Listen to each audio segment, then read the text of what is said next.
Hello welcome to Arijit vlog. আর চলে এসেছি আজকে ক্রিপালটার স্প্রিংয়ের কাছে। দেখতেই পেলেন আমরা নামলাম।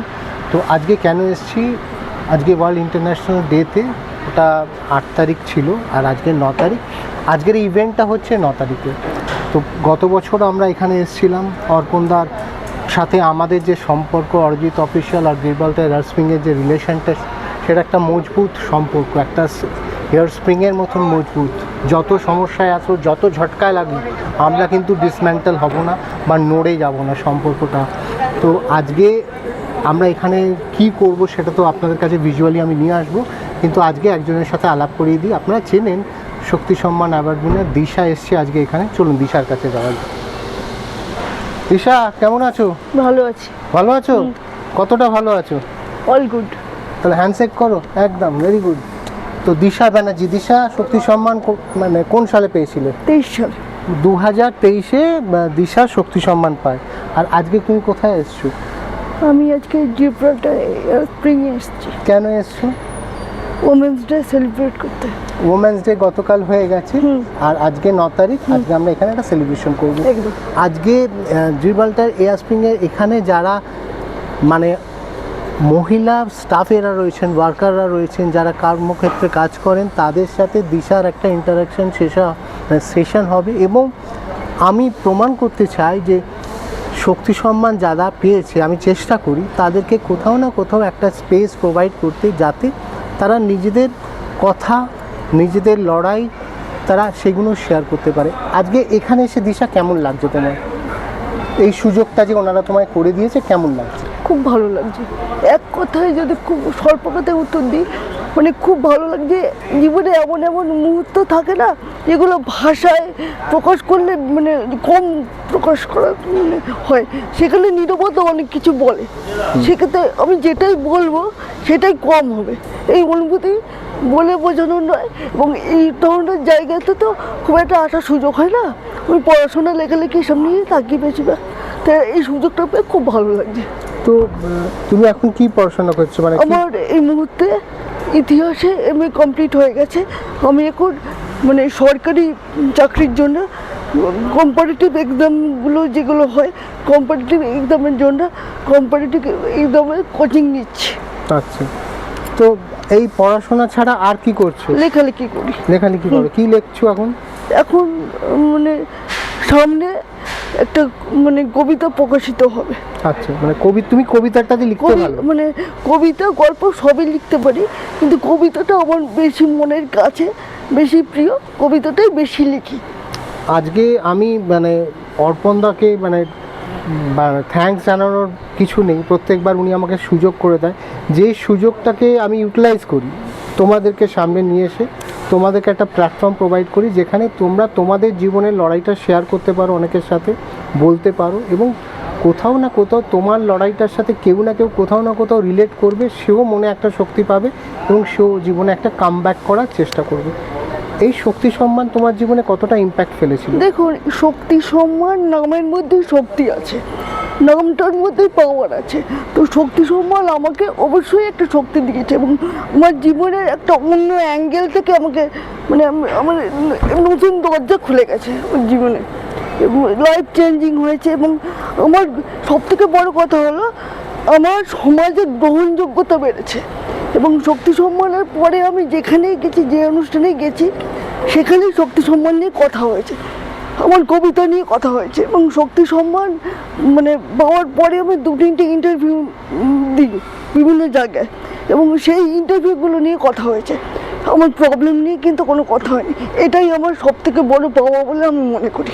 এবং মানে তোমার সাথে আমার যখন প্রথম আলাপ, তোমার একটা স্পিচ প্যাটার্নের প্রবলেম ছিল, তোমার কথা খুব জড়না ছিল, কিন্তু এখন তোমার অনেকটা পরিষ্কার। আমি চেষ্টা করছি, এর উপর আমি কাজ করার চেষ্টা করছি। তা বুঝতে পারছো যে এইটা উইল পাওয়ার, কমিউনিকেশনটা, এইটা তোমার মনের একটা শক্তি। এইটাকে কমজোরি ভাবার কোনো দরকার নেই। এটা খুব স্বাভাবিক। এবং তুমি তো এখন মানে হুইল চেয়ার ছাড়া মুভমেন্টের চেষ্টা করছো। একটু যদি বলো ওটা কি করতে চাইছো? এটা আমি অ্যাকচুয়ালি আমি গত 2.5 বছর ধরে আফটার রিসিভিং শক্তি সম্মান আমি 2023 সালের 26শে মে আমি পাই। এবং 2023 সালেরই আগস্ট মাস থেকে যখন আমার মানে পড়াশোনা একদম শেষের দিকে, তখন আমি এবং আমার বাড়ির লোক, আমার যে গার্জেন, আমার ব্যাগমন, আমার বাবার সাথে আমি আলোচনা করি যে এবার তো পড়াশোনাটা শেষের পথে, এবার তো আর পড়াশোনার যে গ্যাপিংয়ের ভয়টা, ট্রিটমেন্ট করতে গেলে গ্যাপ হবে, সেই চিন্তাটা তো আর নেই। এইবার আমার হাঁটাটা নিয়ে একটু ভাবা যেতে পারে, কারণ এই হাঁটাটা নিয়ে আমার কিছু পাওয়ারও নেই, কিছু হারানোরও নেই। বাট যদি আরেকটু বেটার থাকতে পারি, চেষ্টা করতে ক্ষতি কি, সেখান থেকে আমি মানে যতটা তুমি নিজেকে সেলফ ইন্ডিপেন্ডেন্ট করতে চেষ্টা করছো, তো সেখান থেকে আমি একজন বান্ধবী, আমার একজন বন্ধুর মারফত একজন ভালো ফিজিওথেরাপিস্টের খোঁজ পাই, এবং 2.5 বছর ধরে আমি আমার ফিজিওথেরাপির মধ্যে আছি। এবং আমার যে প্রবলেমটা লোকোমোটর ডিসেবিলিটি, সেটা নন মেডিসিন প্রবলেম, একটা নন মেডিসিন ট্রিটমেন্ট, যেখানে সব থেকে বেশি কাজ পেতে পারি ফিজিওথেরাপির দ্বারাই, সেটা আমি আবার শুরু করেছি। যেটা মাঝখানে আমার অনেক বছর এডুকেশনের জন্য আমি গ্যাপ দিয়েছিলাম।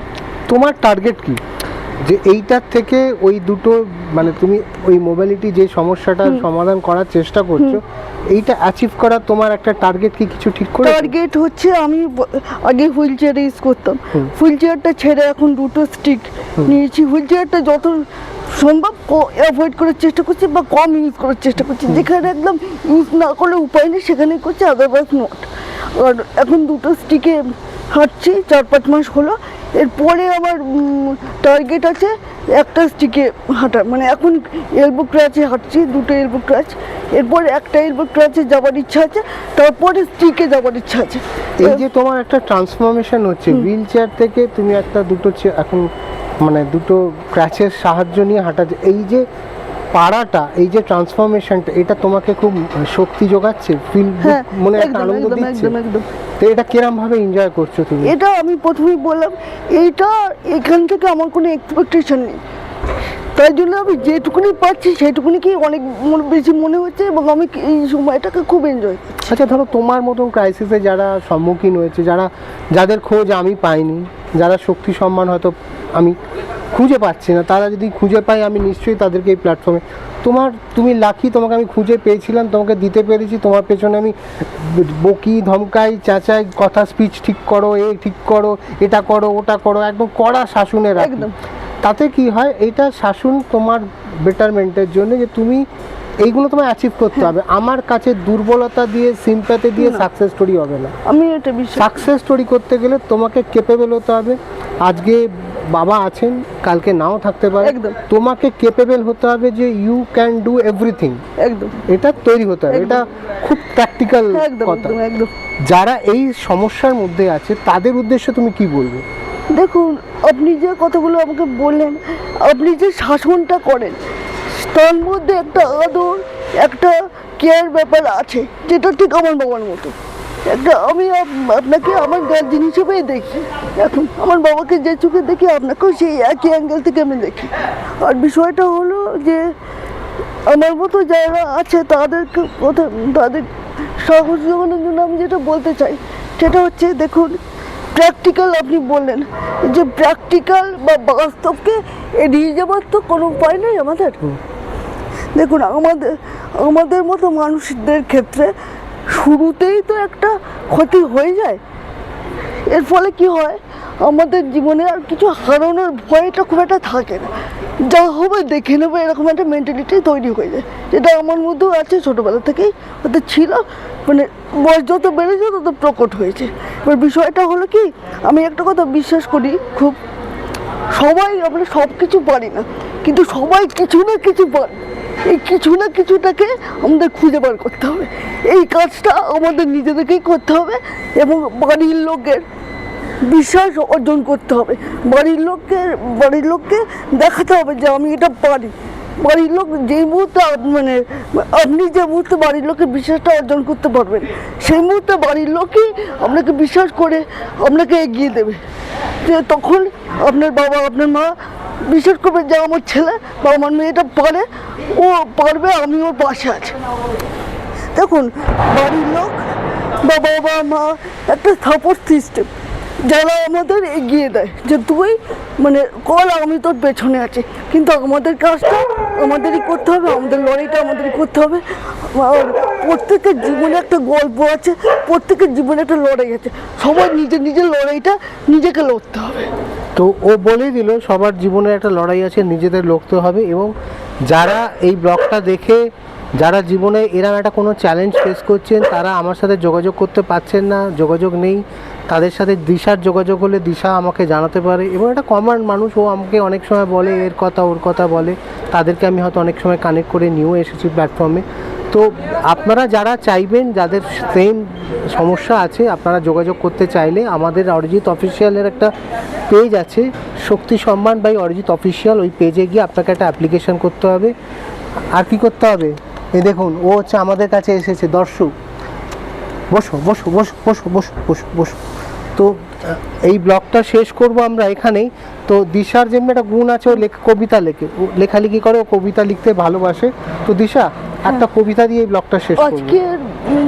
আজকের এই দিনে আমি এসেছি, এই দিনের সাথে রিলেটেড এবং নারী এবং স্বাধীনতার সাথে রিলেটেড আমার নিজের লেখা একটা কবিতা, কিছু লাইন আমি সবার সাথে শেয়ার করে ব্লগটা আমি শেষ করছি। অন্য স্বাধীনতা কতকাল আর পালন করব, মিথ্যে স্বাধীনতা, এসো এবার সকলে পালন করি সত্যিকারের স্বাধীনতা। সকলে মন থেকে হই সত্যিকারের আধুনিক এবং স্বাধীন। বিশ্বাস করি যে নারী পুরুষ সমান সমান, একটা নারীকে রূপ আর শরীর দিয়ে না, বরং গুণ দিয়ে বিচার করি। আর একে অন্যের খুশিতে হাসতে শিখি, প্রাণ খুলে বাঁচতে শিখি, তবেই আমরা হবো প্রকৃত স্বাধীন। আমরা বলতে পারবো আমরা স্বাধীন ভারতের সন্তান। ধন্যবাদ। ওর সুন্দর একটা মোমেন্টে আমাদেরকে নিয়ে গেল, এবং সেইটাই মনে রাখা উচিত প্রত্যেকটা মানুষের। তো এই ব্লগটা এখানে শেষ করছি। আর একটু ভালো কিছু পাওয়ার জন্য, আর একটা নতুন কন্টেন্ট ব্লগে নিয়ে আসার জন্য, যারা আমার অরিজিৎ অফিসিয়াল ব্লগটা সাবস্ক্রাইব করেননি, এটা আমি আর বলছি না, আজকে আমার পার্টনার দিশা আছে, ও বলুক, বলো। সবাই সাবস্ক্রাইব করুন অরিজিৎ ব্লগ এবং অরিজিৎ অফিসিয়াল ইউটিউব চ্যানেল। দেখেছেন, ও আমার সব কন্টেন্ট দেখে, সব স্টাডি করে, ও জানে কোনটা কখন কোথায় কি বলতে হয়। থ্যাংক ইউ দিশা আসার জন্যে, আজকে আমার সাথে আড্ডা মারার জন্যে, একটা সুন্দর কবিতার জন্যে। খুব ভালো থাকো, সুস্থ থাকো। আমি তোমাকে একটা টার্গেট দিয়ে দিলাম, 2027 আমি তোমাকে ক্রাচের মাধ্যমে হাঁটতে দেখতে চাই, কেউ ধরবে না তোমাকে। এটা একটা টার্গেট ওর জীবনে আমি আজকে সেট করলাম। 2027-এর যখন ভিডিওটা করব, ও ওই ক্র্যাশটা নিয়ে হেঁটে ওর সাথে হাঁটতে হাঁটতে আমি এই ব্লগটা করব, তাই তো? একদম। তাহলে টার্গেট নিলে তো? একদম। প্রমিস তো? প্রমিস। প্রমিস। চলুন, সবাই ভালো থাকবেন।